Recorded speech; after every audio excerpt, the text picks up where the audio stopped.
All right.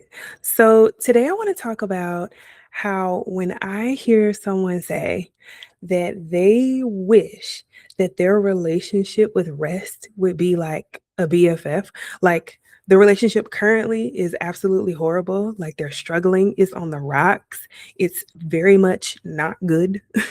um Number 1, it makes me sad. I'm like, "OMG, this sucks," right? And I know that you're probably feeling that way. You feel like, "This sucks. I wish this would be better." And I heard someone one day say they wish that their relationship with rest would be like a BFF. They wish that, we can hang out all the time and we can kick it whenever. We can hang out with ease, right? The relationship that you have with the rest that you desire could be easy. It could be friendly. It could happen often. It could, all these things, right? You could like literally love it and it loves you back, right?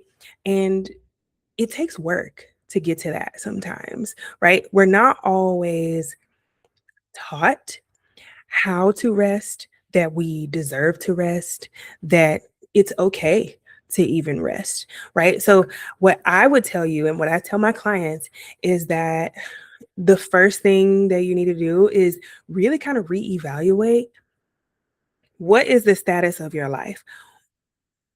Is your life set up to do the type of rest that you believe you want to do, right?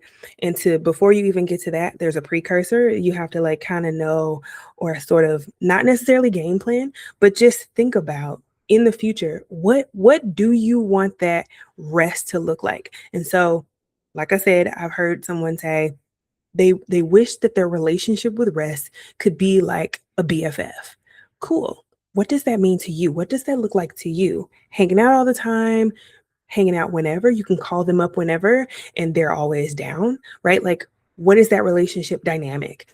And so think about what that is for you and then look at your actual life. So you have where you want to go, what you want your relationship with rest to be like, and now you're looking at, is your life set up to allow for that space?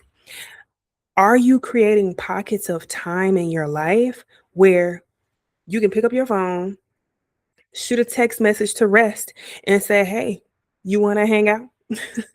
You can pick up the phone and say, "Hey, do you want to hang out? I would like to hang out with you right now."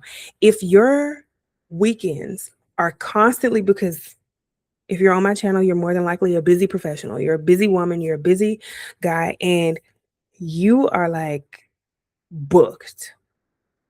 And if that's the case, if that's your life, it doesn't seem like it has much wiggle room to allow you the opportunity to welcome in this best friend. You're not really treating rest like a best friend, right? Would you agree? I propose this. Would you agree that in order to build a best friend relationship, you have to put in and the other person has to put in, right? You both need to be bringing energy into the relationship.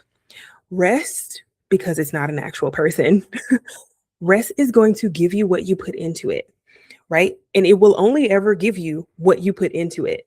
And so it's a necessity for you to prioritize it, for you to welcome it into your life.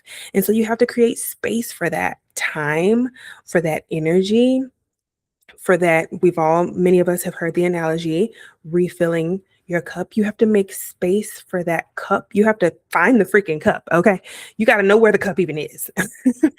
If you have you've misplaced your cup, like the cup that is labeled rest is like non-existent. First of all, honey, go to the store right now. It don't matter if it's the dollar store, Target, Walmart, freaking Nordstrom Rack. Like, go somewhere and find you a cup. Even if you need to grab like your most recently used candle, right? Like the glass that the candle is all burnt out and like now it's a container for you, honey. You need to grab the nearest container and start pouring back into it. Okay, we don't want you to be depleted. So that's what I would say that you need to do as step one and step two, to bring and welcome that rest into your life. And then once you welcome that rest into your life, figuring out, okay, what are the barriers? If there are barriers such as you think to yourself, okay, hmm, well, every time I want to go hang out with rest, something pulls me away. It's not that rest is not available, right? Because we know that rest isn't a person, and you have to put in order to get back that refilling of the cup. So, how are you blocking you from receiving what rest would like to give back to you, right? What are you not pouring in and therefore not receiving? This one is hard because you really have to analyze, what are the thoughts? What are the things that you're doing? Are you saying yes to too many things? Are you failing to say no to some things? Are you stopping yourself from getting rest because somewhere, even though you desire to rest, somewhere in your life, you believe that you don't deserve to rest, right? And so you stop yourself in that moment that you're like, yep, I want to rest. And then you think, no, I shouldn't rest right now. And so you don't. Those are real life problems, like real life problems. And so, how I help my clients move through those stages is I teach them how to reframe the self talk that's hindering them from moving forward and building that relationship with rest. And how I do it is I teach them how to write affirmations. So, I've been writing affirmations for years and years now.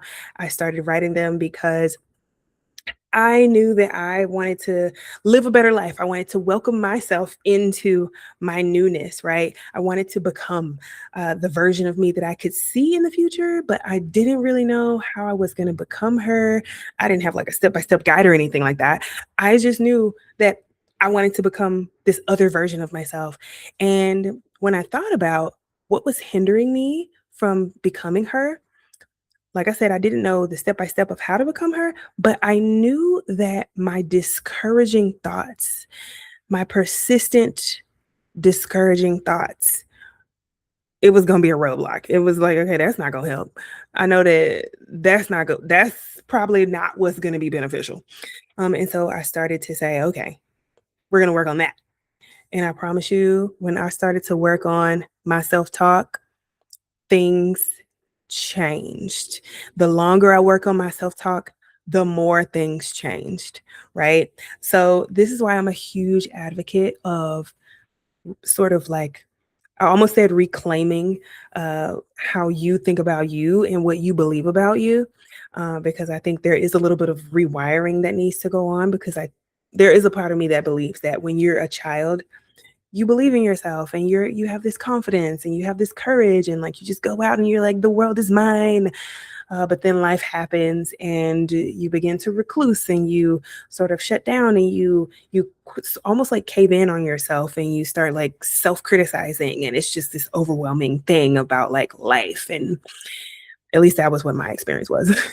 And so yeah, then you become an adult and you continue to do those things because you never really learned how to go back to that childlike innocence of, I got this. I believe in myself. Yeah, I can be confident in this, and I'm going to take a baby step. I'm not going to try to run 10 miles in 2 seconds, right? Like being okay and being okay with failing and just all the tiny little nuanced things. So I'm going on a tangent. However,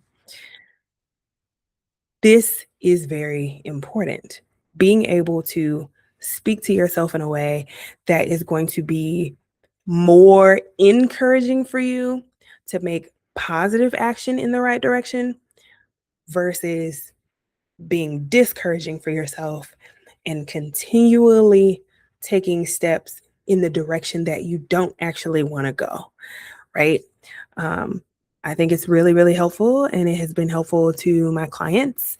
And it just makes me super excited. And I'm kind of like a nerd about affirmations. So if you would like to learn how to write affirmations, then I welcome you into the CoResting Circle. It is the community that I use on the school platform. It's not a community that I use, it's the community that I created on the school platform to help people like you to be able to reframe their negative self-talk so that they can prioritize the rest that they desire and deserve.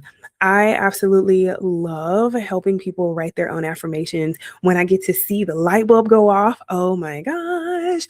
And you can write affirmations about like different situations that you've been through. You can write affirmations specific to the current problem that you're having right now, right? So one affirmation is not one size fits all. So absolutely ask questions in the comments below if you've already tried writing affirmations, if it hasn't worked for you, anything like that. Let me know and I will do my best to answer your question. I will catch you in the next video.